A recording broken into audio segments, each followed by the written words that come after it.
बाबा ने चलियो हमरो अपने नगरी।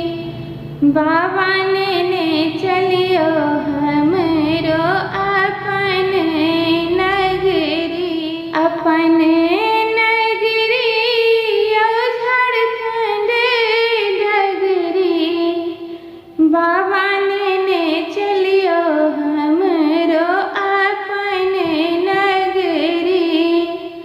बाबा ने चलियो हमरो अपने नगरी।